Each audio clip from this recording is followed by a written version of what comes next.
Welcome, Cath. A wonderful, warm Mayfair welcome to Cath Bishop. I'm not going to introduce you today. I'd like you to introduce yourself and what it is that you've done, only because there's so much to learn about your journey and you as a person. So if you don't mind, would you tell us a little bit about yourself and where you've been and where you do what you're doing at the moment? Sure, that's a really warm welcome, thank you. Great to be here, and primarily I'm coming to talk about a cause that's very passionate, that's close to my heart, which is our charity LoveRowing. And it's fair to say that a large part of my life has been governed by my love of rowing, both competing myself, first of all learning at university, then competing with the Olympic squad. But now, many years since retiring, you stay involved in a sport that's kind of been so life-changing and you're part of that community, and I really want to give back. And LoveRowing has been set up as the charitable foundation, set up by the national governing body of British Rowing, to bring our sport to more people, to get the opportunities, the access widened so that more young people, more disabled people, more people in our communities who have not had an opportunity to get the mental health and physical health benefits of our wonderful sport. You know, we want to increase those. And so that's something that is, a real passion driving me at the moment. Fantastic, amazing. And so how did you get into your sport, or how did you get into sport? Was it via another sport? So I'm quite an unlikely athlete, Olympic medalist even. I still now think, gosh, how did that all happen? I actually wasn't very sporty at school, and all the PE teachers told me that and wrote it in my reports, and I thought, okay, well, that's just not for me. I was very tall, probably not that coordinated in my teenage years, and I looked at all those people running around really fast, having fun, and thought, I wish I could join in, but I seem quite incompetent on the hockey pitch. And so when I got to university, I had all these opportunities of joining lots of different clubs and things, sport, drama, politics, and I didn't really know what to join. But I certainly thought, when they came and spoke to me from the rowing club, do you want to sign up? Do you want to take up this sport and try it? I certainly thought, no, I don't think so. It looks really hard work. I'm not very good at that. And it involves getting up really early in the morning. That's not really the plan. On cold days as well. Yeah, right, starting off in the winter. So initially I said, no, thank you very much, and kind of continued on. Wasn't quite sure what I did want to do for those hobbies or extracurricular stuff. And a few weeks later, though, people who were becoming my friends were all doing this funny, crazy novice rowing thing. And there was a huge buzz, and there was a huge camaraderie around what they were doing. Even getting up early, they seemed to be finding really good fun. And they came to me one afternoon and said, look, we've got a proposal. We have a need. We need one more person in our boat of 8 because somebody's got injured. Will you do it just for 3 weeks to the end of term? I said, oh, no, I don't want to get up at that time in the morning. I won't be any good. That's not for me. Anyway, they persisted. And some of them friends to this day, I said, just give it a go. Just come out tomorrow morning. Just try it once. You might like it. And we've all just taken it up. We're no good either. So I went out that next morning, got up earlier than I'd got up at that point. In fact, I'd been going to bed probably at that time. Got on my bike, went to a different part of the town, to these boat houses. Which town? Cambridge. Cambridge, okay. Very traditional place to take up rowing. Sure. And there were all these novice crews on the water, sort of zigzagged like some crazy disjointed caterpillar. Chaos, really, not going anywhere very fast. And there was just tremendous buzz, though. And it was just an incredible scene, really different from anything I'd experienced in sport. And we had great fun. Was I any good in the first day? Of course I wasn't. Who is? Sure. But I became part of something, a team experience I hadn't had before. When you're in a rowing boat, you can't kind of stand on the side of the pitch like some of these other team sports you can. You can sort of opt out for a moment. In a rowing boat, you're in it. And you have no choice but to opt in. You literally can't get out. And you have to keep moving forward. You just do the best stroke you can, and then you move and you take the next one.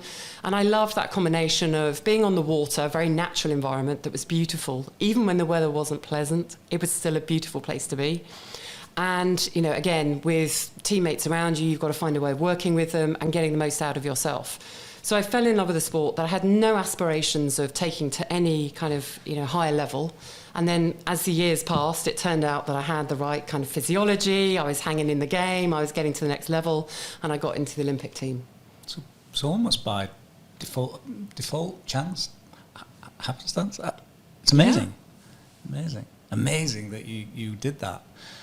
And your friends around you, did they elevate themselves up like you did to the next levels, or did you sort of leave them behind and competitive rowing then came as a result of that? Yeah, definitely. Over time, it's a question, I think, in sport, you choose the level that you want to do and that your body is capable of doing. And I was able to keep increasing my performance numbers and level, and I had a hunger to get to the next level. And there was always a sense of, you could get to, the next boat here and the next level up here, and then row for your university and row in the boat race. Wow. And I hadn't even kind of imagined that something like that would happen. And then after that, going on to Olympics again. Each stage, it was very much a small stage each time. I didn't sort of think, right, I'm going to go to the Olympics. Okay.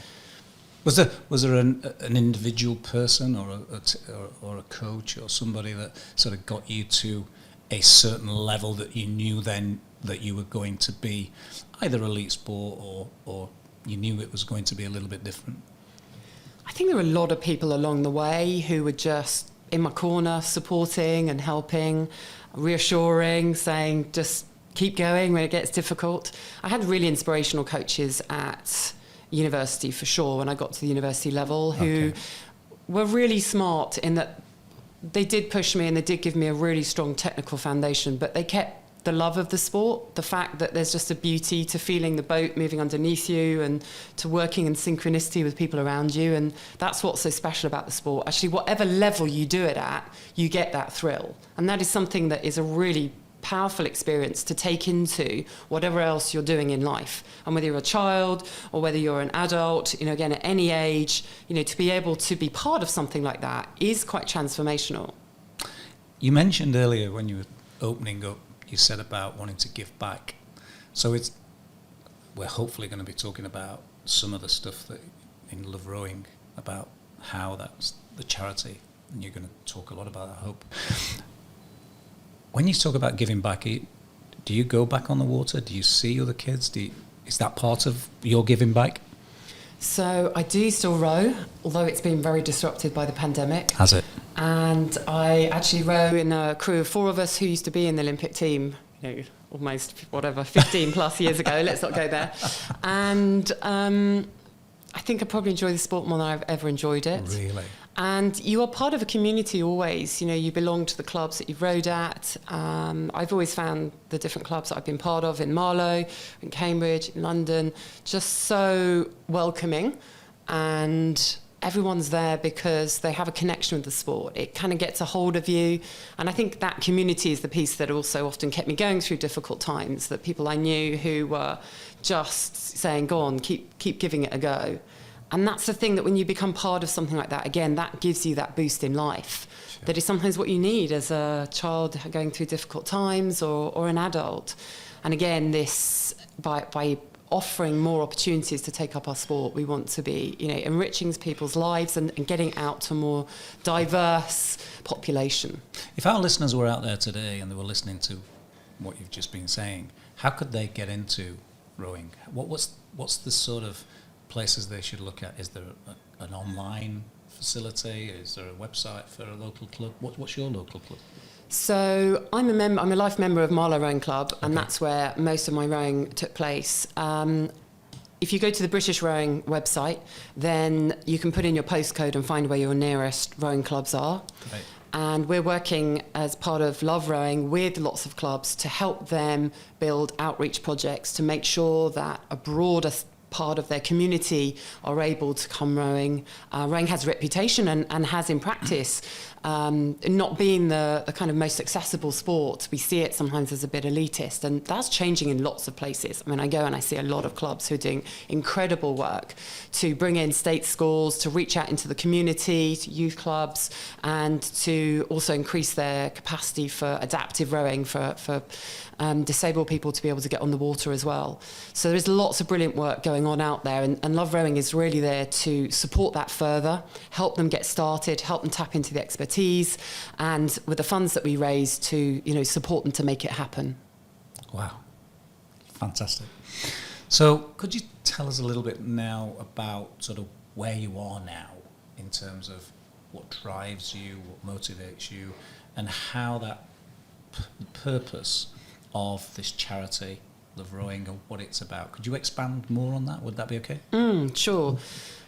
LoveRowing is there to bring our sport to more people and to be part of a movement, I think, that I hope and believe is more powerful since experiences of the last couple of years, to create a healthier nation. And that's whether we want a healthier workplace or healthier schools or healthier home life. I think we all see the need for some change, and we want to play our part in that. I personally also feel very strongly connected to that mission of bringing my sport to more people, enabling them to have the opportunities and just the growth, the personal growth, physically, mentally, emotionally, that you get from taking part in a sport at whatever level you want to do it. And in my professional life as a leadership development coach, again, I'm part of trying to create healthier, more effective workplaces where we're getting performance from allowing people to thrive rather than, just kind of beating them, burning them out. Sure. And so, I guess there's a thread through all of that. I think we see in public life much more of a dialogue now about bringing sport into health, in education as well. The importance of PE in sport is at long last, I think, starting to be taken more seriously. It's always been taken seriously in private education, but sadly not so much in the state curriculum. But it really is the answer, not just to physical health, but actually helping build concentration, team skills, resilience, all of that. So I think there is a national conversation here as well, and we really want to play our role in that in LoveRowing. If our listeners were out there today and they thought, what is LoveRowing trying to achieve in terms of, does it have dynamic goals set? Do you want to share them with the listeners so that they can, if they want, to be able to help the charity? So our overall vision is for anyone who is within reach of a river to have the opportunity to go rowing if they'd like to, and to make sure that schools, gyms, youth clubs all have rowing machines as an option for people to train on. Because often a rowing machine also suits different people. And sometimes if you perhaps have joint issues or, again, if you're slightly overweight, lots of sport becomes inaccessible to you. Whereas actually you can still get on a rowing machine, you can still get in a rowing boat because it's weight supported, and that can help you to get fit. So I think you always want to be offering now this variety of sports so people can find the sport that's right for them. Our mission is to kind of work in three areas. One is to increase the state school opportunities to row, to link them into schools, to link them in with private schools, and to help them to get their own projects up and running. To work in the community with youth clubs, and we're doing work, for example, at the moment with a fantastic youth club up in Wythenshawe, and just making sure that they have the opportunity within the gym and the training and the physical training that they offer to get on a rowing machine, and then they get linked up that they could go to Trafford to the local rowing club to give it a go. And the third area is the adaptive rowing, and often that's about helping get equipment to clubs so that they can literally adapt the boats, so that a wider set of people can have a go. So it's not necessarily that you live, let's say somebody lives 50 miles away from a river, a lake. There are other ways to try to access rowing without having to take that 50-mile journey. Is that correct? There are, but I would definitely urge people to have a look, because often, there's a reservoir, where there's a bit of water, you'll usually find an enthusiastic rowing club, and any number of water sports. And there is something special about getting on the water. So whether it's actually sailing or canoeing or rowing, of course, rowing's my passion, and we want people to access the sort of particular team experience you get. But there is something about going on the water that, we found really effective, and there's research and other clubs have done work with getting, for example, ex-offenders or young offenders, institutions on the water, or children who are disengaged. It changes your frame of reference. You leave those problems on the land, and suddenly you've got other issues. There's a safety element. You have to respect the water. You have to respect the environment you're in. And so we found it can be really quite transformational in that respect as well. So most people are actually nearer than they think to a rowing club. And, we really want to kind of encourage people to reach out and think about how can we connect in some of these different communities.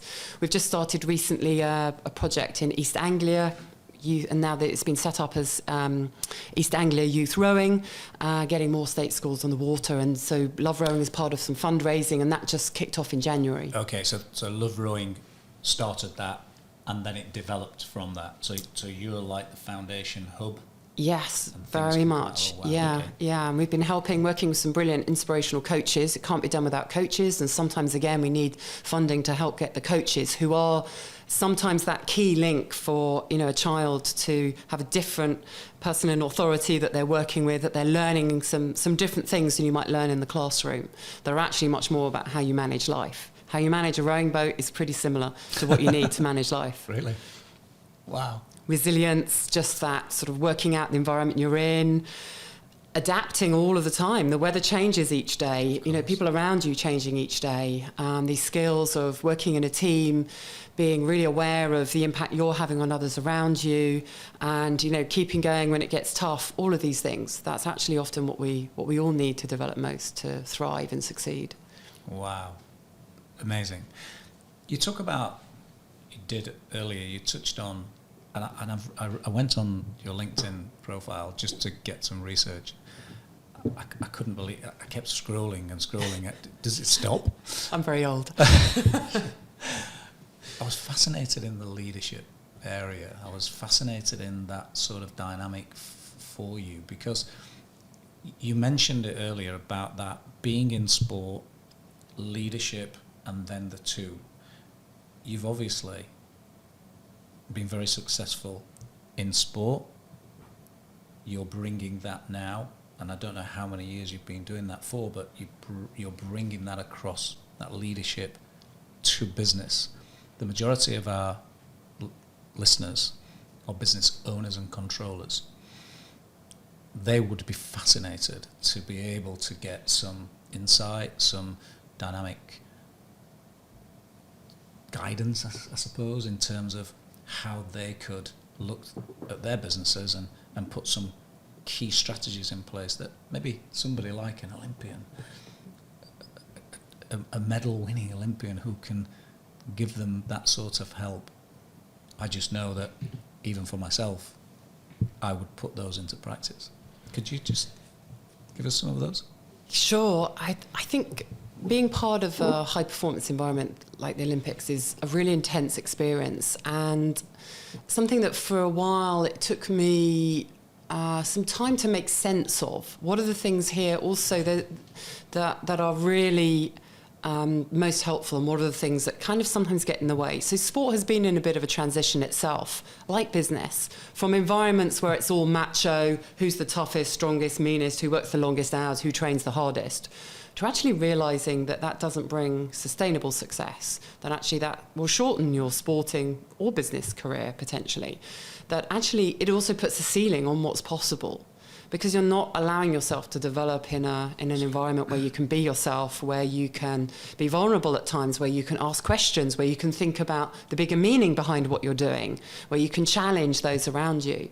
And so I was part of that journey as we moved from a place of winning no gold medals in Atlanta to starting to have a kind of more professional approach through the lottery funding and the what we see now as a much more successful Team GB.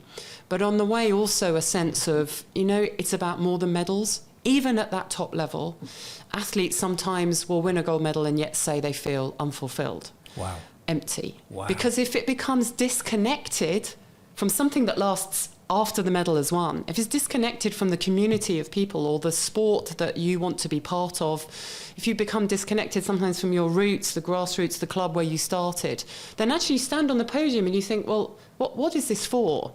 The medal has its greatest value in what happens when you step off the podium. What does it mean for you then?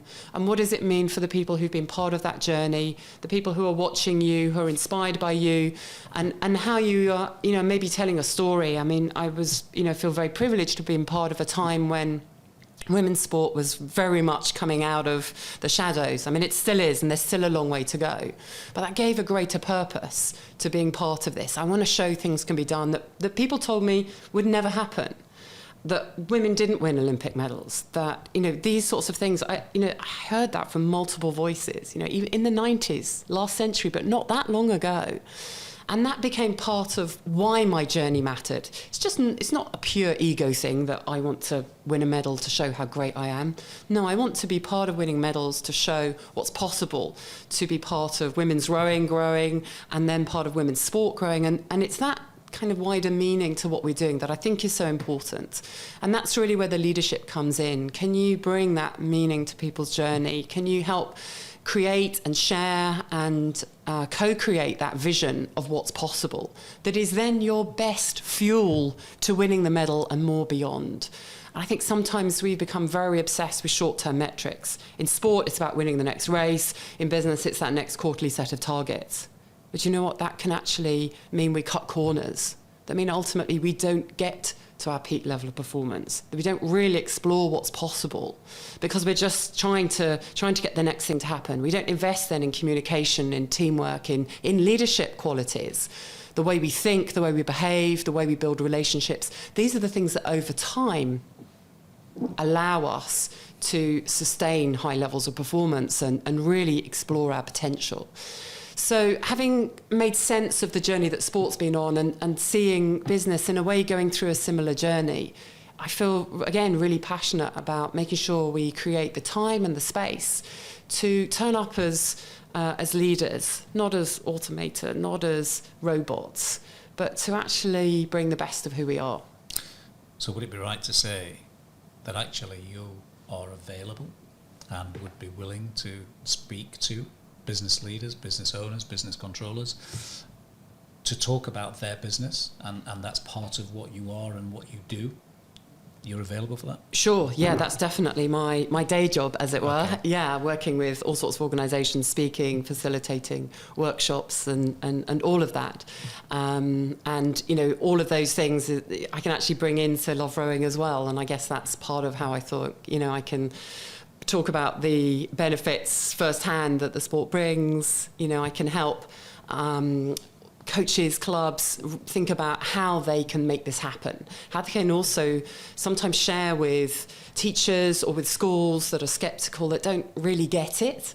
Quite often teachers haven't had any training in sport, and you know, it's seen as kind of second tier subject. Sure. And so there's a re-education process there often to say, do you know what, this isn't just going to be an addition to your curriculum. This is actually going to help your kids to get better maths marks, to get better English marks. I was talking to a maths teacher at Great Marlow Comprehensive School earlier this week who's been doing some work and has got some statistics gathered, because again, you know, teachers are saying, oh, if they're spending time rowing, you know, that's going to detract from things, and around exam times, oh, they shouldn't row.